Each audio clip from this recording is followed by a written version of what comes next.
ओम शांति। आज बाबा के 29 तारीख के महावाक्य हैं। बाबा ने कहा, मीठे बच्चे आत्मा से विकारों का किचड़ा निकाल शुद्ध फूल बनो। बाप की याद से ही सारा किचड़ा निकलेगा। तो जितना जितना हम याद में रहेंगे, याद से ही सारा किचड़ा निकलेगा। प्रश्न है, पवित्र बनने वाले बच्चों को किस एक बात में बाप को फॉलो करना है? उत्तर, जैसे बाप परम पवित्र है, वह कभी अपवित्र किचड़े वालों के साथ मिक्सअप नहीं होते। बाबा कभी मिक्सअप नहीं होते जो अपवित्र किचड़े हैं।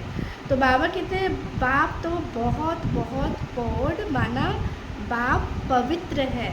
तो ऐसे आप पवित्र बनने वाले बच्चे बाप को फॉलो करो। तो जैसे बाप एवर प्योर है, तो ऐसे बाप को हम फॉलो करेंगे तो हम भी क्या बन जाएंगे? पवित्र बन जाएंगे। तो बाबा ने कहा हमें किसी के प्रभाव में नहीं आना है, बल्कि हम इतने पावरफुल बन जाए जो हमारा प्रभाव क्या है, दूसरों पर पड़े।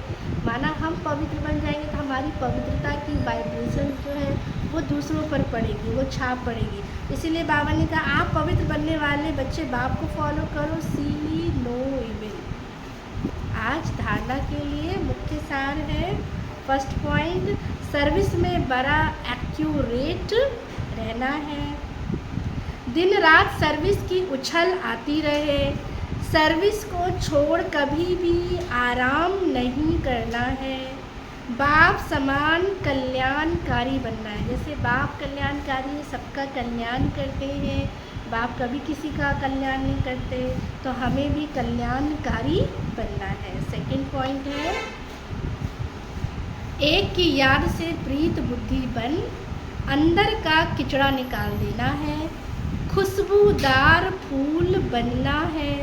इस किचड़े की दुनिया से दिल नहीं लगाना है। बाबा के लिए जो चीज़ किचड़ा है, जो गंदगी है, गंदगी से दिल तो कोई नहीं लगाना चाहता है। तो बाबा कहते हैं हमें क्या है, गंदगी से दिल नहीं लगाना है। आज का वरदान है, मन बुद्धि द्वारा श्रेष्ठ स्थितियों रूपी आसन पर स्थित रहने वाले तपस्वी मूर्त भव। आगे बाबा ने कहा, तपस्वी सदा कोई न कोई आसन पर बैठकर तपस्या करते हैं। तो आप तपस्वी आत्माओं का आसन एक रस स्थिति, बाबा कहते एक रस स्थिति और फरिश्ता स्थिति, इन श्रेष्ठ स्थितियों में स्थित होना अर्थात आसन पर बैठना है। तो बाबा कहते हैं वो आसन पे बैठते हैं, लेकिन हमें कौन से आसन पे बैठना है? श्रेष्ठ स्थितियों का आसन और फरिश्ता स्थिति का आसन। तो बाबा ने कहा स्थूल आसन पर तो स्थूल शरीर बैठता है, लेकिन आप इस श्रेष्ठ आसन पर मन बुद्धि को बिठाते हो। बाबा कहते तन को तो आप बिठा लेते हो, लेकिन अपने मन और बुद्धि को बिठाते हो। ये तन तो बैठ जाता है, लेकिन मन पता नहीं कहाँ कहाँ कहाँ घूम के आता है।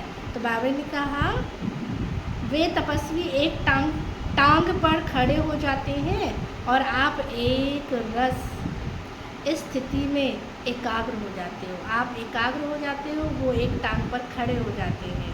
तो उन्हों का हठ योग है और आपका सहज योग है।